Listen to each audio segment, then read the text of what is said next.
90 రోజుల కోర్సు పూర్తి చేస్తే చాలు 100% ప్లేస్మెంట్ సపోర్ట్ తో సాఫ్ట్వేర్ జాబ్ మీ సొంతం. వెంటనే కోడ్ జ్ఞాన్ డెస్టినేషన్ ని సంప్రదించండి.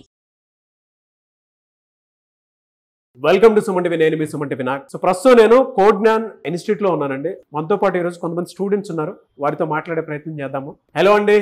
Hello sir. మీ పేరు? ఆమని. ఆమని గారు, మీరు ఎక్కడి నుంచి వచ్చారు? కర్నూలు. కోడ్ జ్ఞాన్ లో జాయిన్ అయిన తర్వాత చాలా మంది ఎలా అనుకుంటారంటే ఎన్వైరన్మెంట్ బాగాలేదనో, లేదంటే కొంతమంది కంప్లైంట్స్ ఇస్తూ ఉంటారు. టీచింగ్ స్టైల్, ఫ్యాకల్టీ అది బాగాలేదనో, కొంతమంది ఆన్లైన్ ఆఫ్లైన్ మీద డిపెండ్ అవుతూ ఉంటారు. మీకు ఇక్కడ ఏ విధంగా అనిపిస్తుంది? టీచింగ్ అయితే బాగానే ఉంది సార్. టీచింగ్ బాగుంది. రెగ్యులర్గా వస్తే తెలుస్తుంది. వాళ్ళు ఇర్రెగ్యులర్ అయితే కష్టమే అవుతుంది. ఎక్కడ వెళ్ళినా అది ఏ కోచింగ్ సెంటర్ అయినా కష్టంగానే ఉంటుంది కదా ఇర్రెగ్యులర్ అంటే. మెయిన్ మనం రెగ్యులర్గా ఉండాలి. వీళ్ళైతే ప్లేస్మెంట్స్ కూడా ప్రొవైడ్ చేస్తున్నారు. Mock interviews per week every Sunday ఉంటుంది మాక్ ఇంటర్వ్యూ. ఓకే, అక్కడ తెలిసిపోతుందా మీకు అంటే మీ పర్ఫార్మెన్స్ ఎలా అంటే ఉంది? ఏ ఇంటర్వ్యూ చేస్తుంది, మనం దేంట్లో అయితే ల్యాక్ అయినామో అది సపరేట్ గా మళ్ళీ చూపిస్తుంది. మీరు ఇందులో తక్కువగా ఉన్నారని రేటింగ్ వస్తుంది.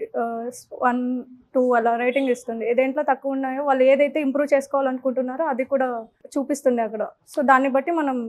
సో చాలా మంది పేరెంట్స్ ఏమనుకుంటూ ఉంటారంటే బీటెక్ అయిపోయిన తర్వాత మళ్ళీ ఇన్స్టిట్యూట్ అంటే చాలా మంది ఆలోచిస్తూ ఉంటారు. మీరేం చెప్తారమ్మా? అంటే కోడ్ జ్ఞాన్ రైట్ ప్లేస్ అని చెప్తారా? ఇక్కడ జాయిన్ అవ్వమని చెప్తారా? జాబ్ అని స్పెసిఫైగా వచ్చిన వాళ్ళకి this is the right place. Normal గా కాకుండా ఖచ్చితంగా జాబ్ రావాలి అని వచ్చిన వాళ్ళకి ఇక్కడే ఎందుకు జాయిన్ అవ్వాలి అని అంటే ఏం చెప్తారు మీరు? ఫెసిలిటీస్ అన్ని బాగున్నాయి సార్. ఫెసిలిటీస్ బాగున్నాయి, టీచింగ్ కూడా బాగుంది, ప్రాక్టీస్ సెక్షన్స్ ఉన్నాయి, రికార్డెడ్ క్లాసెస్ ఉన్నాయి. నాన్ ఐటీ బ్యాక్గ్రౌండ్ మీరేం ప్రెషర్ ఫీల్ అవటం కానీ, లేదంటే మీకు అనుకున్న విధంగా సెషన్స్ లేకపోవటం కానీ అలా ఏమైనా ఉందా మీకు? మాకు అర్థం కాలేదు అంటే మళ్ళీ చెప్తారు వాళ్ళు, అంటే సపరేట్గా చెప్తారు. వెళ్ళి అడిగితే ఇలా డౌట్ ఉంది, నాకు నాన్ ఐటీ నుంచి వచ్చాను, ఇలా అర్థం కావట్లేదు అంటే మళ్ళీ రెండోసారి కూడా ఎక్స్ప్లెయిన్ చేస్తారు. ఓవరాల్గా కొత్తగా వచ్చేటువంటి స్టూడెంట్స్కి మీరు ఏం చెప్తారు? జాయిన్ అవ్వమనే చెప్తాను. ఎందుకంటే జాబ్ అనేది మన చేతిలో ఉంటుంది. మనం ఇంటర్వ్యూ క్రాక్ చేయాలి. వాళ్ళు ఇస్తారు, మన అపీరియన్స్ ఇంటర్వ్యూలో ఎలా ఉంటుందో దాన్ని బట్టి మనకు జాబ్ వస్తుంది. అంటే ఎక్కడికి వెళ్ళినా అదే. ఎలా అండి, అంటే కోడ్ జ్ఞాన్ ఎలా తెలిసింది మీకు? చాలా ఇన్స్టిట్యూట్ సెర్చ్ చేశాను. అంటే నాది డిగ్రీ ఇయర్ పర్సూయింగ్. నేను ఇంకా చాలా ఇన్స్టిట్యూట్ సెర్చ్ చేస్తా ఉంటే మల్టిపుల్ ఇన్స్టిట్యూట్స్ చూసాను. నేను డైరెక్ట్ వై చూసాను, ఇంటర్వ్యూస్ చూసాను, అన్ని తెలుసుకున్నాను. మా బ్రదర్ త్రూ తెలిసింది కోడ్ జ్ఞాన్ గురించి. వీళ్ళు వచ్చిన తర్వాత వీళ్ళ రిసీవింగ్ కానీ అన్ని మంచిగా నచ్చినాయి, వీళ్ళ ఫెసిలిటీస్ కానీ అన్ని మంచిగా అనిపించినాయి. కంపేర్ టు అదర్ ఇన్స్టిట్యూట్స్ నాకు అన్ని ది బెస్ట్ అనిపించింది కోడ్ జ్ఞాన్. అంటే ఏ పాయింట్లో మీకు బాగా అనిపించింది అండి ఇక్కడ? మెయిన్గా టీచింగ్ సార్. చూశాను ఫ్రీ ట్రయల్ వినొచ్చు, ఒక క్లాస్ వినొచ్చు మనం. అట్లా ఒక క్లాస్ విన్న తర్వాత నాకు మంచిగా అనిపించింది. అంటే వీళ్ళ టీచింగ్ కానీ, వీళ్ళ కమ్యూనికేషన్ కానీ, ఒక టీచర్కు ఉన్న స్టూడెంట్ మధ్యలో ఇంటరాక్షన్ కానీ అన్నీ మంచిగా అనిపించినాయి. అది. మీరు నాన్ ఐటీ బ్యాక్గ్రౌండా? Non IT. మీకు మాక్ ఇంటర్వ్యూ జరిగేటప్పుడు ఎక్కడ మైనస్ ఉన్నారో ఏంటో అని తెలుస్తుందా మీకు? డీటెయిల్ చెప్తా సార్. అది నాకు అర్థం కాదు ఒక్కొక్కసారి. డీటెయిల్ ప్రతి పాయింట్ చెప్తుంది అది. అంటే ఎక్కడ నువ్వు ఇక్కడ పాయింట్స్ 1 స్టార్ 2 స్టార్ ఇస్తుంది. ఒకసారి బాగా అనిపిస్తుంది, ఇంత తక్కువ చెప్తున్నావు అని చెప్పి ఇంప్రూవ్ చేసుకుంటాం కదా. ఇప్పుడు మన లోన డిఫాల్ట్ చెప్తేనే మనం ఇంప్రూవ్ చేసుకుంటాం. వీళ్ళు ఫేస్ మీద చెప్పేస్తారు, ఇది లేదు చేసుకోమని చెప్తారు. నార్మల్ స్టూడెంట్ ఇక్కడికి వచ్చి జాయిన్ అవ్వాలి అని అంటే మీరు ఏం చెప్తారు? ఇక్కడ ఏముందని చెప్తారు? అదే సార్, ఇంటరాక్షన్స్. ఇప్పుడు బయట ఇన్స్టిట్యూట్స్లలో అది ఉండదు. అంటే నా పర్స్పెక్టివ్లో ఏంటంటే ఏదైనా డౌట్ అడగడానికి ఇబ్బంది పడద్దు. ఫస్ట్ ఆ డౌట్ అడగడానికి ఇబ్బంది పడద్దు అంటే ఫస్ట్ సర్స్ మంచిగా మాట్లాడాలి మనతో.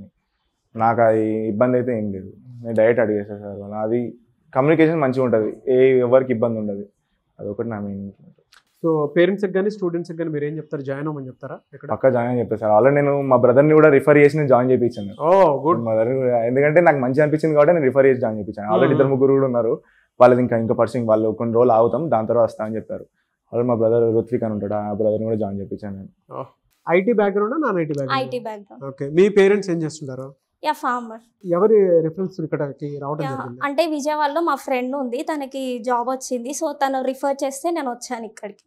ఇక్కడ అంటే మీకు అనిపించినటువంటి పాజిటివ్ పాయింట్స్ ఏమి ఉన్నాయండి? నాకు అనిపించింది ఏంటంటే మంచి ఫ్యాకల్టీ ఉన్నారు.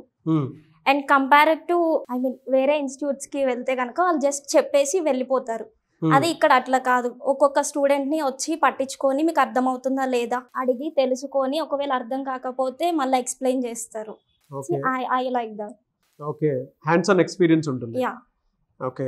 మాక్ ఇంటర్వ్యూస్ అవి జరుగుతూ ఉంటాయి? జరుగుతున్నాయి సార్, ప్రతి సండే జరుగుతూ ఉంటాయి. సో వాటిల్లో పాజిటివ్ నెగిటివ్స్ మిమ్మల్ని మీరు రీచెక్ చేసుకుంటూ ఉంటారా? చేసుకుంటారు. మీరు ఎక్కడ ల్యాక్ అయి ఉన్నారని చెప్పేసి మీకు అనిపించింది?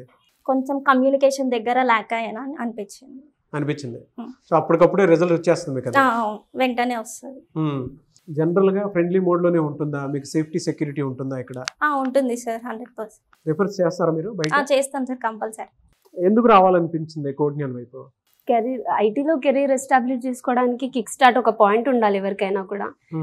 నేను నెంబర్ ఆఫ్ ఇన్స్టిట్యూట్స్ అనుకున్నా, నేను దేనికి ట్రై చేయలేదు, అనుకున్నాను. I was still on the verge of thinking. But మా సీనియర్ ఉంటాడు కాలేజ్లో, అన్నయ్య నాకు రికమెండ్ చేశాడు. తను ఇక్కడే జాయిన్ అయిపోయాడు, లాస్ట్ బ్యాచ్. తను ప్లేస్ అయిపోయాడు జాబ్లో. సో నాకు రికమెండ్ చేసి ఇందులో బాగుంటుంది అని చెప్పాడు. ఆ తర్వాత కూడా నాకు చాలా డౌట్స్ ఉండే, నేను ఎప్పుడు వచ్చి లైవ్గా చూడలేదు ఏమి ఇక్కడ. సో నాకు డౌట్స్ ఉండే, బట్ విత్ టైం నాకు అర్థమైపోయింది, okay coming here was the best decision. మీకు తెలిసిన పర్సన్ మీ బ్రదర్కి ఎందులో జాబ్ వచ్చిందంటే? వాల్యూ మొమెంటంలో వచ్చింది. ఓకే, దేని మీద అంటే అతను పైథాన్ నేర్చుకున్నాడా? Python, same Python full stack. మీరు? నాది కూడా పైథాన్ ఫుల్ స్టాక్. అంటే దీని మీద అవకాశాలు ఎక్కువ ఉన్నాయండి, లేదంటే మీకు తెలిసి నేర్చుకుంటున్నారా, లేదా ఒక ఇంట్రెస్ట్ తో నేర్చుకుంటున్నాను? ఇంట్రెస్ట్ తో నేర్చుకుంటున్నారు. ఇక్కడ ఎలా ఉంది మీకు? ఎలాంటి ఎక్స్పీరియన్స్ ఉంది ఇక్కడ? యూజువల్లీ నేను పాస్అవుట్ అయ్యే పర్సన్ కాబట్టి నాకు తెలుస్తుంది, అంటే కాలేజ్లో మా ఫ్యాకల్టీ ఎలా ఉంటారు, మాకు టీచింగ్ ఎలా జరుగుతుంది, అండ్ మాకున్న డౌట్స్ని వాళ్ళు ఎలా క్లియర్ చేస్తారు, లేదా అసలు మేము అడుగుతామా ఫస్ట్ వాళ్ళని హెసిటేషన్తో అన్న క్లారిటీ నాకు ఉంటుంది. అదే సేమ్ నన్ను ఒకరు వచ్చి అడిగితే you can join this place, ఎందుకంటే అడగడానికి హెసిటేషన్ ఉండదు, వాళ్ళు చెప్పే విధంతో మీకేం భయం అనిపించదు, ఎందుకంటే బోత్ ఆర్ ఈక్వల్, బ్యాలెన్స్ అయిపోద్ది అక్కడ. అక్కడికి డౌట్ క్లియర్ అయిపోద్ది, మీ లోపల ఏదన్నా భయం ఉన్నా కూడా పోతుంది. ఓకే, ఆ కాన్ఫిడెన్స్ బిల్డ్ అవుతుందా మీకు? Yes sir. మీరు జాయిన్ అయ్యి ఎన్ని డేస్ అండి ఇక్కడ? నేను జాయిన్ అయ్యి 1.5 month అవుతుంది. 1.5 month అవుతుంది. ఈ 1.5 monthలో మీకు ఎప్పుడూ కూడా ఇక్కడే పలానాది సరిగ్గా లేదు, అనవసరంగా జాయిన్ అయ్యానేమో అనుకున్నటువంటి ఆలోచన అప్పుడు వచ్చింది? No sir, never. I didn't get that. Mock interviews attend అయ్యారా మీరు? అయ్యాను. ఎక్కడ ల్యాకింగ్ ఉన్నారో తెలుస్తుందా మీకు? అది ఎస్ సార్. మీకేమనిపించింది? నాకు వచ్చేసి అంటే నేను చెప్పేదాన్ని బట్టి it is going to give me review, ఎక్కడ ల్యాగ్ ఉన్నా అనేది నాకు చెప్పినప్పుడు all right, I need to improve. దీనిలో నేను ఎంత డెవలప్ అయితే ఎంత రివ్యూ పెరుగుద్ది, నాకు ఎంత స్టార్ మార్కింగ్ వస్తుంది అన్న క్లారిటీ నాకు వస్తుంది. ఓవరాల్ కోడ్న్యాన్ గురించి ఏం చెప్తారు? అంటే మీరు కట్టిన ఫీజుకి వర్తియా కోడ్న్యాన్? Totally worthy sir. Totally worthy. Yes. Okay.